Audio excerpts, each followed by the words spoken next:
Hello everyone, अगर आप IPO में निवेश करना चाह रहे हैं, इन्वेस्टमेंट करना चाह रहे हैं तो कुछ बातों का आपको ध्यान रखना पड़ेगा।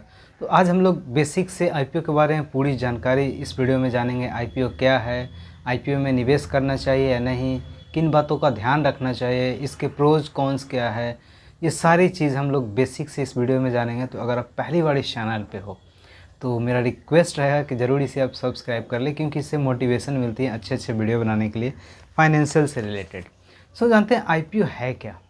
इसको बोलते हैं इनिशियल पब्लिक ऑफर। जब कोई कंपनी को बहुत ज़्यादा कैपिटल की ज़रूरत हो, पैसे की ज़रूरत हो अपना बिज़नेस को एक्सपैंड करने के लिए, तो वो आईपीओ लाती है। यानी कि अपना कुछ शेयर जो है निवेशक को बेचना चाहती है और उसके बदले पैसा लेती है।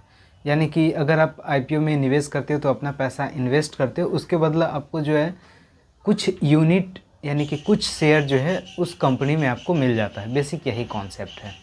अब क्वेश्चन आता है कि इसमें निवेश करना चाहिए या नहीं, क्योंकि बहुत सारे ऑप्शंस तो ऑलरेडी अवेलेबल है। शेयर मार्केट में ऑलरेडी लिस्टेड 5000 कंपनी है, उसमें निवेश क्यों नहीं करना चाहिए।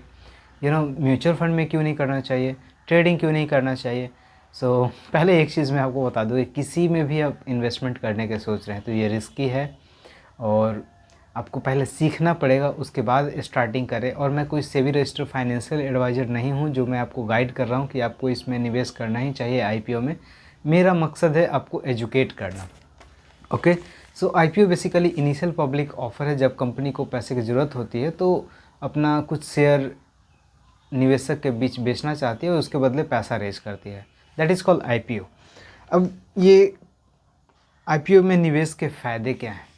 बहुत के क्वेश्चन में माइंड होंगे कि यार मुझे आईपीओ में ही क्यों निवेश करना चाहिए, शेयर मार्केट में क्यों नहीं।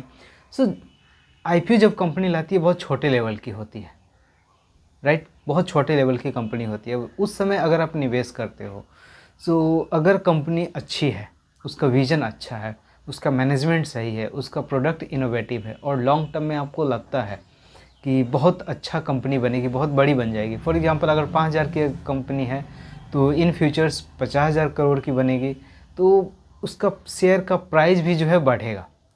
और फॉर एग्जांपल किसी भी कंपनी का अगर आईपीओ आया 100 रुपया उसका प्राइस है और 5 साल 10 साल के बाद वो कंपनी बहुत बड़ी हो गई और उसका 100 रुपये का शेयर जो है 1000 की हो गई, तो सोच रहे हो 9 गुना फ़ायदा।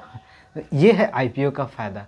बट कंपनी अच्छी होनी चाहिए। आज के डेट में बहुत सारे कंपनी जो है आ रही है मार्केट में और इतना सोशल मीडिया बज़ हो गया, इतना लोग उसको प्रोडक्ट को प्रमोट कर रहे हैं कि हर कोई इसमें निवेश कर रहा है। बट कोई ज़रूरी नहीं है कि हर आईपीओ बहुत बड़ी कंपनी बनेगी। ये पहला प्रॉफिट है कि आप इनिशियल लेवल पे जो इन्वेस्टमेंट करते हो और उसका फ्यूचर में अगर अच्छा ग्रोथ रहा, प्रोडक्ट सही रहा, कंपनी लंबे समय तक बनी रही और प्रॉफिटेबल रही तो बहुत अच्छा रिटर्न्स देगा। ये मतलब पहला फ़ायदा है कि आप अर्ली स्टेज में ही उसके स्टॉक को जो है परचेज़ कर सकते हो और इसमें हाई रिटर्न का आपका एक्सपेक्टेशन रख सकते हो। लॉन्ग टर्म में 10 साल 20 साल तक अगर आप बने रहते हो और कंपनी भी बनी रहती है, अच्छा रिटर्न दे रही है, तो बहुत अच्छा रिटर्न आपको देगी। बट यह है पेशेंस और अच्छा कंपनी में आपको पैसा लगाना। और जब आप अर्ली स्टेज में जब आप परचेज़ करते हो तो आप कंपनी का पार्ट बन जाते हो। ज़्यादा से ज़्यादा आप परचेज़ कर सकते हो। हालांकि अलॉटमेंट जो होता है फिक्स एक रहता है कि इतना ही आप निवेश कर सकते हो। अगर आप एचएनआई में जाओगे तो 2-2.5 लाख का आई थिंक रहता है। नॉर्मल में 15,000 का वो चीज़ रहता है लॉट साइज़, तो उतना ही आपको जो है अलॉटमेंट मिलेगा। तो ये कुछ प्रॉफिट रहा कि आप इनिशियल स्टेज में ही लगाते हो तो कंपनी बड़ी होगी तो आपको बहुत ज़्यादा मुनाफा देगी। बट इसके नुकसान क्या है। नुकसान बहुत ज़्यादा है, क्योंकि आज के डेट में सोशल मीडिया, न्यूज़ चैनल्स, कहीं भी अब कंपनी खुद से ऐड करती है और वहाँ पे लोग फंस जाते हैं ट्रैप में। उनको लगता है कि यार प्रोडक्ट अच्छा है, कंपनी अच्छी है, बट इतना पॉलिश मार के पेश किया जाता है कि एकदम आपको पता नहीं चलेगा। पहले प्राइस वोलेटिलिटी। अगर मान लो आज आपने आईपीओ में लगाया और किसी भी कारण से, क्योंकि वोलेटिलिटी तो बहुत ज़्यादा आती है, तो वहाँ पे प्राइस अप्स डाउन हो सकते हैं। मान लो 100 रुपये का आपने परचेज़ किया आईपीओ और किसी कारण बस जो है सही नहीं रहा, या मार्केट में बहुत ज़्यादा वोलेटिलिटी रहने के कारण या कुछ और रीज़न से उसका प्राइस 60 पे भी आ सकता है, 50 पे भी आ सकता है। कुछ कंपनी मैंने देखा है वो चीज़ काफ़ी अच्छी कंपनी थी और आईपीओ आई बहुत अच्छे दाम पे 200 के अराउंड में, और अभी उसका 50-60 है। सो ये चीज़ होता है, बहुत ज़्यादा हाइप की वजह से होता है। इस चीज़ का आप ध्यान रखेंगे फ्यू डेज़ फ्यू वीक में। हालांकि कंपनी अच्छी है तो छोटे मोटे रिटर्न पे अप डाउन पे ध्यान नहीं देना। आपने लगाया है 10 साल 20 साल के लिए तो अच्छा ही करेगा। इस चीज़ को आप ज़रूर माइंड में रखना। नुकसान एक और है कि हाइप बहुत ज़्यादा है फंडामेंटली, बहुत ज़्यादा हाइप रहता है कंपनी का कि यार ये बहुत अच्छी करेगी, ये करेगी, और वहाँ पे आप जज नहीं कर सकते हो, क्योंकि फंडामेंटली तभी आप जज करोगे जब कंपनी लिस्टेड हो और हर एक क्वार्टर जो है अपना रिज़ल्ट पब्लिश कर रही है, और वहाँ पे आप बैलेंस शीट को पढ़ रहे हो कि कहाँ पे लॉस हो रहा है, कहाँ पे प्रॉफिट हो रहा है, कितना डेट है, कितने लाइक प्रॉफिट मार्जिन है। ये बहुत सारी चीज़ जो है फंडामेंटली चेक करते हो जब कंपनी लिस्टेड है और हर एक क्वार्टरली जो अपना पब्लिश कर रही है। तो थोड़ा सा ये ड्रॉबैक बोल सकते हो, बट इनिशियल लेवल की कंपनी है, आपको अच्छे तरीके से रिसर्च करके ही जाना चाहिए।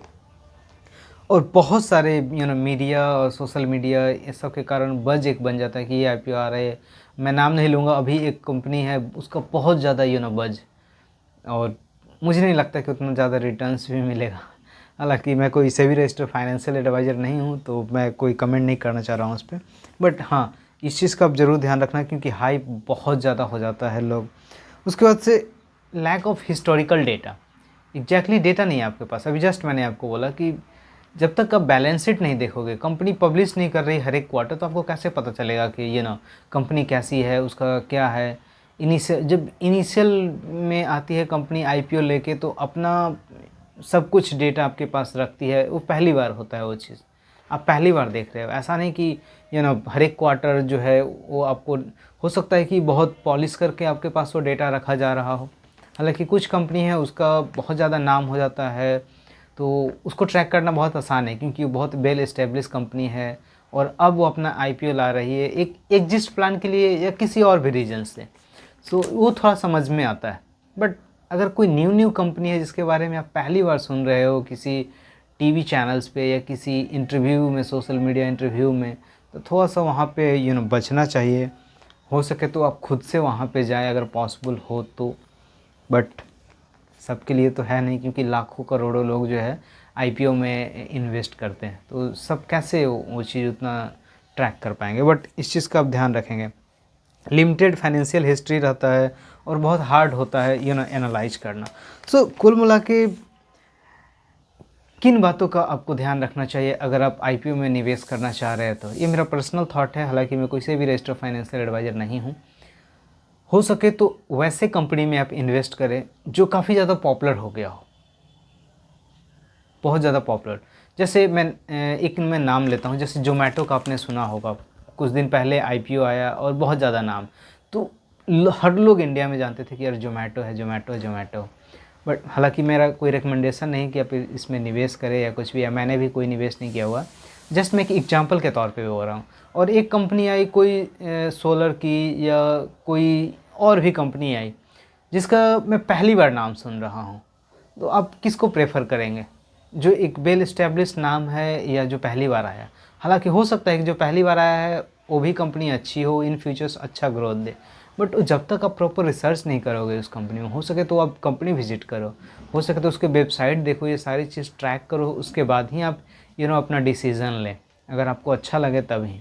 हालांकि इतना ज़्यादा सोशल मीडिया हाइप हो गया है कि किसी कंपनी को जज करना ईज़ी नहीं है कि ये सही है ख़राब है, क्योंकि कोई भी कंपनी जब अपने आप को प्रमोट करती है तो बहुत अच्छे तरीके से दिखाती है, और पहली बार हो तो थोड़ा सा जज करना मुश्किल होता है। तो प्लीज़, और स्पेशली एसएमई आईपीओ में तो और भी ज़्यादा मुश्किल हो जाता है क्योंकि उतना ज़्यादा ट्रैक रिकॉर्ड नहीं रहता है।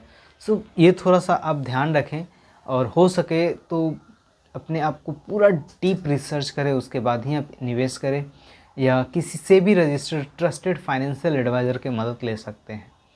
सो आई थॉट वीडियो अच्छा लगा हो, और पसंद आई तो प्लीज़ लाइक शेयर ज़रूर करें, और उन निवेशकों के बीच इस वीडियो को शेयर करें जो अपने आप को एजुकेट करना चाह रहे हैं, और ज़्यादातर लोग दूसरे के कहे सुने पे डिसीजन लेते हैं, उनको आप एजुकेट करें, उनको आप शेयर करें ताकि उनको भी फ़ायदा हो। मिलते हैं नेक्स्ट वीडियो में, धन्यवाद।